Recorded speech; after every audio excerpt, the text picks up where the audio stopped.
Welcome to the intersection of technology, cybersecurity, and society. Welcome to ITSP Magazine. You're listening to a new The Hacker Factory podcast with hacker maker Phillip Wylie. You're about to discover what the role of a professional hacker entails, the different specializations it holds, and what it takes to learn and become one. Enjoy the conversation as Phillip and guests unveil the secrets of professional hacking, a mysterious, intriguing, and often misunderstood occupation. Knowledge is power, now more than ever.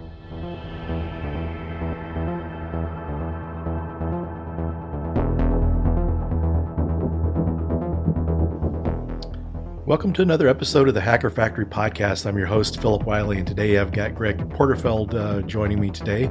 So Greg and I have known each other for a little while. We got to meet during DEF CON last year, and he works with some other friends at Set Solutions. And so I thought we just recently was kind of thinking about guests to have on and thought Greg would be a good one. So welcome to the show, Greg.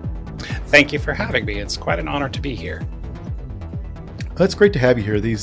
Most of the guests, most of the listeners are trying to get into cybersecurity. So these stories are very helpful on helping others get started. So I'm sure you'll have some great advice that will be helpful to some people trying to either get started or maybe move into other areas of cybersecurity. Absolutely. I hope so. My path here was kind of different, so it'll be fun to talk about. Sure. Speaking of path, why don't you go ahead and introduce yourself and kind of share your path into cybersecurity? So my path to cybersecurity has kind of been over the last 20 years. I started coming out of school. I was a developer. I moved into operations and did system administration for a long time. And one of the things that I've kind of been doing was through each role, I am kind of always learning something new and usually kind of stretching that role. So from my first development job doing application and support, which was now 15, 20 years ago, learning how to not only build and support our applications, but then how to deploy them and run our data centers. And that was kind of interesting watching a small SaaS product grow from, it was 2 servers that lived in a little tiny data center, and it was just kind of a local thing.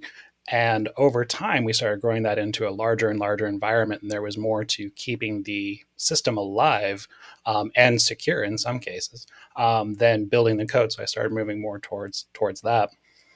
And after some years and a couple of acquisitions, I ended up moving out to Florida for that job and kind of started taking a more direct just the system administration part and dropped the development. Was still kind of reviewing that progress, but started expanding the portfolio into just running servers and building out larger infrastructures, working with the cloud and things like that. When I left that place, I went to work for a kind of large auto retailer, and my kind of role there was an application support, but it was not a very busy job. So I started getting into writing scripts, starting with PowerShell and then eventually moving on to Python to do a little bit of kind of the early versions of log parsing and threat analysis. This was before we had things like Splunk in the environment and things like that. I was doing it more or less kind of by hand, of taking those event logs, trying to rip out events of why is this person logging in or where they're logging in from. And that kind of accidentally led to being tied into the when we did buy Splunk, there was a meeting about, hey, we need to deploy this thing. So I was just there to basically support the application, and I ended up owning the whole thing. The team that was building it didn't actually want to own it, so I started running Splunk and learning how to do that. That got me exposed to a lot of kind of data ingestion, monitoring, how do we do observability, and also starting to get connected with our security team, which was being built out. So as they were a customer trying to use those logs, how do we find this, that, or the other type of event, or this thing is going on? And over the next couple of years, I would certify and do lots of things with Splunk, and went to a couple of different organizations and kind of bigger and bigger environments, getting closer and closer to security. But when it was time to leave that organization, I got a call from a recruiter, and they're like, "Hey, you want to come to Texas and do Splunk consulting work for us?" And my first thought was, no, I really don't want to go to Texas. I was hoping to go back home to Colorado, but ended up taking the role and came here to Texas and started doing more interesting Splunk work, very close to the security teams, and started realizing that while Splunk is a cool operational tool, the idea of SIM and how that ties and all of that observability information, it got me to the point where I was sitting next to the security people and I was trying to build detections for, whether the application was being attacked or the infrastructure was being compromised or anything like that. I was trying to find sample data for things that were going on, like a SQL injection was the one that started it. And I was looking for what that would look like in a particular log file. I couldn't find what I really wanted. And I had this idea of I should just learn how to do the attacks so that I could capture all that data. And that ended up being really kind of interesting. It led me down a path of hacking was something that I was doing for a different end. I was kind of afraid of the idea of attacking other people's systems or, kind of even in a controlled environment. I didn't really want to break stuff. I had spent my career building and securing things or at least protecting them to keep them up. The switching over to the other side and doing attacks seemed challenging. Anyway, some time would go by and SET was doing a CTF, which we do every year, and they had opened it up to the internal team to test. And this would be a very kind of interesting thing. I went into the CTF. It was my very first one. And my goal for that was just not come in last place. It was 10 or 15 of the local engineers here in the company, and I just didn't want to be last. I wanted to answer one question, get it right, and just not be in last place. And I ended up being almost the winner. I had the lead for a while, and then someone came in at the end and beat me, but I did better than I thought I would. And that started a lot of gears turning. And over the next couple of years, this puts us into where COVID and the pandemic were.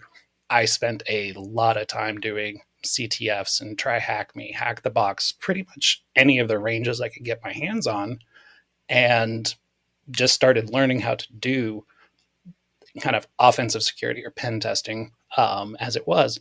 And at the end of about a year and a half, we needed a pen tester for a task. And my boss asked if I would be willing to do that pen test. It was an external. And I was like, well, if someone else is supporting me, I'm not quite sure I'm ready for this, but as long as someone else is kind of sitting with me to kind of help or make sure I'm not missing anything, it would be a good place to start. And over that test was kind of interesting. And then for the last year and a half, I have been doing pen testing almost full time, still continuing to learn and do everything that I do. But I took a very strange path to get here, but now I'm a pen tester.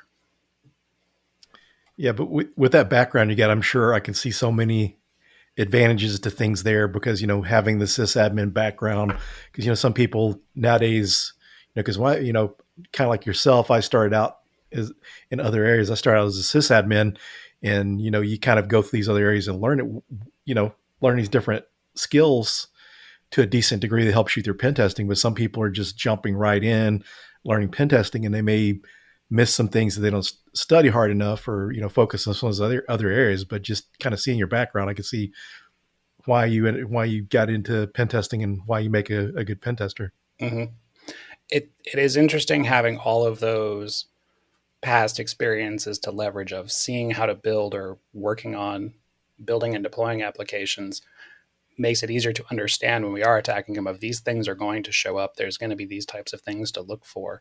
And it just, I think, adds a little something. I don't think it's necessarily required to be coming from a development or operations background, but it certainly does help a lot. Yeah, I would imagine. And just your experience with logs, I'm sure you can see a lot of need in using things like Wireshark or using some different packet sniffers and stuff on your pen tests. Oh, absolutely. It makes me very paranoid too. I know what can be captured and what kind of visibility a system could have. So I'm constantly kind of like, oh, if I do this, it's going to, pop an alert in their log. And I'm usually making more assumptions than there are of, while I would like to think every organization is seeing everything that we're doing, the fact of the matter is they're probably only going to see it if they go looking for it, unless they have a pretty robust program. So I've kind of learned to put that aside of don't worry about getting caught, especially as a pen tester. That's kind of my job. If we're trying to be sneaky, then we be sneaky. But as a application or a external pen test, you kind of want them to see that. You want them to be like, hey, we saw you doing this, that, and the other thing. It's like, cool. Yeah, that's really good. Yeah, very interesting. It's interesting sometimes to be on some pen tests when it's not one of these deals where you're trying to go undetected, but you don't get detected, or if you're supposed to be trying to be quiet and get missed out, because it's amazing so much of the noise sometimes in environments that you can be doing things and they totally get missed out on. Yes. Yeah, most of our tools are very loud, but that's okay. Like if they find it, that's good. If they don't see it, it's an opportunity for them to think about how that might impact them, especially when you have an exposed application or something like that of you should have seen this coming, or you should have been able to detect that we did this, that, or the other. And we usually do call that out of, if you didn't see us brute forcing your login page, we have a problem. Very cool. So just out of curiosity, I know since you came from a background of doing some development and stuff, would you advise someone if they're wanting to get started in cybersecurity, would you encourage someone to learn scripting or some type of coding? I would encourage it, but it's not a requirement. I don't think there's very many skills that can't be brought to a useful place from a offensive or pen testing perspective.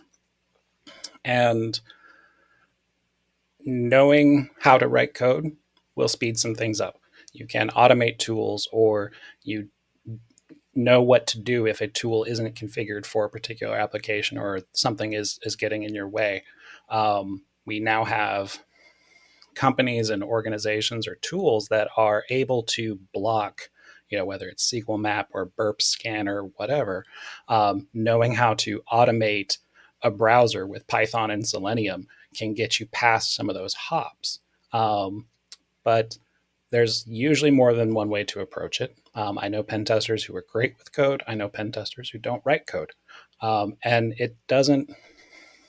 I don't think it makes you better if you know how to. I just think you have different tools in the box. So from a perspective of, do you need to do it? No. But I personally think coding makes me a better pen tester. Yeah, it's always interesting to hear people's point of views on that, because I had Alyssa Knight on, and Alyssa Knight doesn't know how to code, which really kind of surprised me, some of the things she's done, because you see some of the people, like you said, you can do it without having to know how to code, but then you see some of the people that are writing tools and doing some pretty amazing stuff. And it just kind of surprised me with the things that she's done that she didn't know how to code. So it's, for people listening, it's good. I do like the way you put it, because some people that have been in the industry for a while, sometimes they kind of, things are pretty much cut and dry. They say you have to do this, you have to do that. But I like the way that you kind of leave it up to the person if they want to do that, and it's not necessarily required, because a lot of people get scared off sometimes, or either they think I got to learn Python first before I learn to pen test. Mm-hmm. And then they spend all this time learning Python, and maybe they get discouraged with that and then just totally give up on learning how to pen test. I think that it's one of the things that I've experienced over the years is the programming kind of concept hasn't really changed a whole lot, but the languages do all the time. Python went through an interesting one of, you have Python 2 versus Python 3. So most of the better tools when I was getting started, we were right in the middle of the migration of what was Python 2 versus what was Python 3. And certain things didn't work in certain places. And that was interesting. But if a person coming into cybersecurity, or if a person has any curiosity about IT at all, there aren't a whole lot of functions anymore where having scripting in your tool belt isn't going to be beneficial to you. I think there are lots of places where, especially with the way machine learning and the AIs are going are what makes us good as humans doing jobs is the ability to adapt, and kind of control, whether it's tools or things like that. With everything being automated, we need to be able to move faster and do more things. The scope of a pen test, when you're touching an application, there's hundreds of things that we should be looking for. If you want to do deep coverage, you really have to get into automation. But you can spend time writing code in Python. You can also pick up tools like Nuclei or Burp's scanner with various plugins and approach that without ever writing code. So I try, and when people ask me how do I start being a pen tester, or do I need to write code, I would encourage them, if they're inclined to do it. If coding seems like something that's interesting, absolutely chase that down, because it's going to be something that's going to help you. If they're adverse to code, that's okay. Let's talk about tools. Let's talk about, how would you approach this kind of a problem? But also, why are you afraid of code? What is it about it? Is it the setup? Is it this, that, or the other? And see if there's something they didn't know about. Writing code can get you started pretty fast. So if there's not a block, let's try and get through them. Yeah, just kind of the benefits of coding too, be able to reverse engineer things, and can be very helpful. Yes. Reversing is a completely skill. It's one that I'm still building. But having the ability to read code in general definitely has its advantages in so many places. Even reading exploits of what is this thing going to do, or this exploit didn't work because the way that tool designer or that exploit developer wrote it, it's not compatible with this. But if you understand what it's doing, then you can tweak that code and make it work for your environment, so you increase your likelihood for success. So you mentioned automation and AI. So have you been playing around with any AI? I have been messing with ChatGPT over the last, about month and a half that we've had that toy to play with. I have been trying to use it, and I've found that as I think the consensus is drawing to, ChatGPT is an interesting tool, but it's right now pretty close to being a toy. It can provide inspiration if you don't quite know what to do, or if you're looking for how to start something. You can ask it a bunch of questions, and it will give you decent enough answers. I was doing this with a project that I just started a couple of weeks ago. I picked a new framework and a new language model, and was trying to decide, in this case, it was, React, Angular versus Vue.js, trying to understand what those three different things were. I have some experience with React. I don't know Angular, but I ended up deciding to use Vue based off what ChatGPT told me. And I haven't really regretted that decision. Most of the code that it gave me an idea of what it's supposed to look like. But it didn't work. But that's not unusual. I've asked it for Python, give me a simple scraper. It does that about 98% accurate, which was fine. It's enough that if you have a fundamental, ChatGPT will get you a little bit quicker. If you don't have the fundamental, it's going to probably break things faster. It's going to be harder to get started because you don't know when it's wrong. But the conversational stuff, having it help me phrase findings in some case, of I can write a quick description of a vulnerability, and it can help me flesh that out a little bit. That was fun to play with. I usually don't use what it says. I just take it and like, oh, okay, that's a different approach, and I rewrite my thought about it. But it has been interesting to work with. Yeah, it's always interesting to hear someone that's used it, or a good educated guess, or educated experience from someone using it, because you see a lot of people that are more of from a writing background, that they write about it, what they predict. They think, just so worried about the risk and that it's taking over and stuff, but they don't really think about it. I mean, it's just like Malware Tech has had some interesting conversations that he's posted on LinkedIn and Twitter. It's kind of interesting to see. And I think one of the best quotes I've seen is that your job won't be replaced by someone, won't be replaced by AI, it'd be replaced by someone using AI. Yes. Because it definitely seems like you have to know something about what you're trying to do with AI, like you mentioned, some of the code not working whenever you try to get Chat GPT to generate it. Mm-hmm. I agree with it's going to be something that we're going to have to learn to integrate.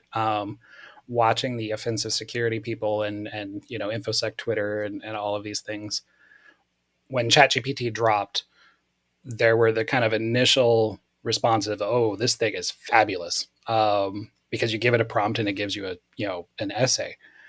And then as we spent more time looking at it, we started picking apart like its inability to do math. It doesn't understand, simple examples. It failed to do 4 plus 4 and it got the wrong answer, then argued about getting the wrong answer.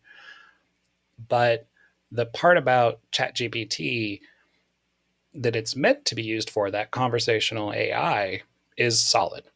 Humans are just as fallible. We say the things that are incorrect all the time. So I'm not so much worried about its ability to do facts, but I was surprised by the side effect of it can write code. It can spit out Python code better than I can for the most part, because I don't dry run Python. I write my code, test it, it fails. I make my fixes, and then it starts working again. Um, so the fact that it could write Python at all was interesting to me. I think over the next few years, we will see more and more of that. Some parts of different jobs will be assisted by AIs. Some parts will be taken over entirely. The AI that can do defense protection type functions, we already have those tools in the world. Of they're watching all the logs, they're understanding what normal looks like, and they see something and respond because this is what they thought. Now we're starting to see the tools the offensive tools that are powered by machine learning and AI. They're starting to creep in. Threat actors aren't really using them, but individuals are. And when we start putting those two sides together, I think it's going to be a very interesting world to live in. Yeah, I agree. It just kind of makes you wonder what the next evolution of like Metasploit or some of these vulnerability scanners, how it's going to enhance those tools. Oh, absolutely. Like the possibilities are kind of endless. It's just, will we get accurate models that are any better than, will we see an AI scanner that can take like what burp scanners does to find and detect things, but do it on a very low and slow or very quiet way where it's not going to, anger the WAF the moment it gets started, and just kind of mix things up a little bit to kind of emulate how humans would work through an application, but just slip in a test or an exploit every once in a while without confusing it. It's going to be fun. Yeah, I agree. So as far as someone wanting to get started in pen testing, what would you recommend? What the path they take to learn how to pen test? First, they should probably do what I did and read your book. The Pen Tester Blueprint was a very good start for what to expect from this field. Um, and I've had a few of those conversations of how do I get into pen testing? And I think the first question should always be, do you actually want to be a pen tester? Because there's lots of different parts of information security. Even from the offensive side, we have pen testers, we have application pen testers, the internal, external sides, we have uh, red teaming and purple teaming. They're all very distinct from each other. Some of the skill sets work together, but I, like myself, I do not like social engineering, and I'm not super fond of doing like internal pen tests. They make me uncomfortable, and I just don't like them. So I don't. On the other side, I love doing application pen tests and external pen tests and those kind of things that usually I can work in a safer environment. I don't have to worry about breaking something. And I'm not trying to like compromise people. It makes me uncomfortable to do like phishing exercises because I just don't like manipulating people that way. But manipulating a server doesn't bother me, so I don't have any challenges there. Red teaming is an interesting perspective of offensive security because we have you're trying to enable the blue team to be better. You're trying to get the defensive side to solve other interesting problems. And when they can learn together, that's always fun to watch as well. And Purple bringing all together. But my first usual question is, what do you really like? What parts of this interest you? Is it hacking and banging on things? Because that can be fun.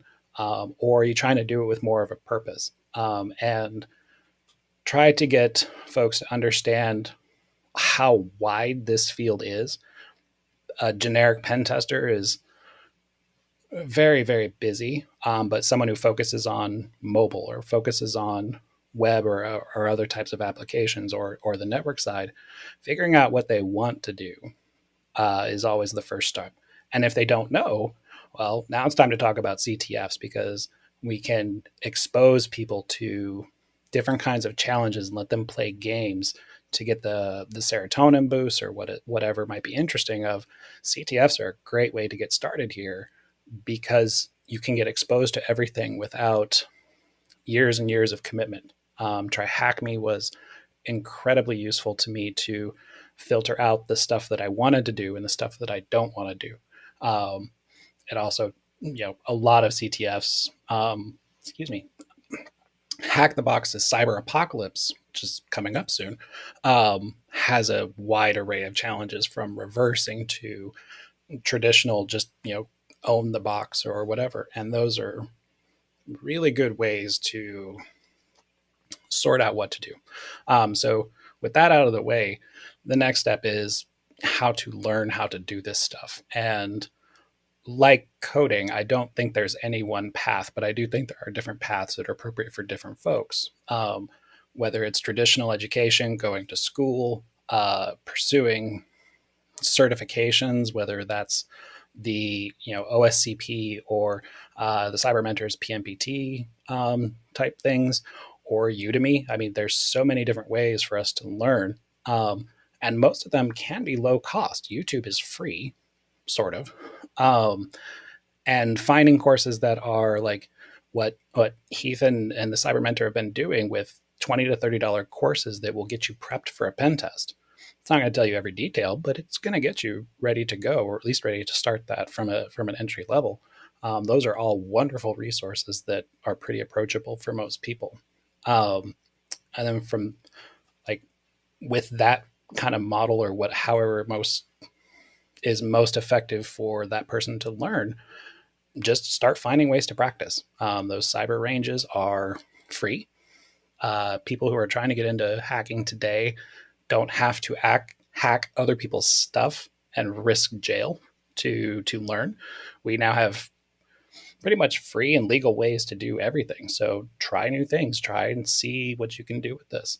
And I think letting people find their path, but helping them figure out what their end goal should be is probably how I approach it.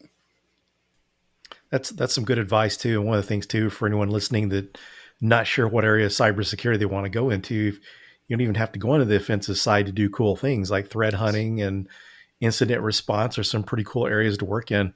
It's just amazing how the field has expanded so much, because 20 plus years ago, you didn't have all these different options on a security team. It was very limited to what you got to do. And now there's so many different things out there to do.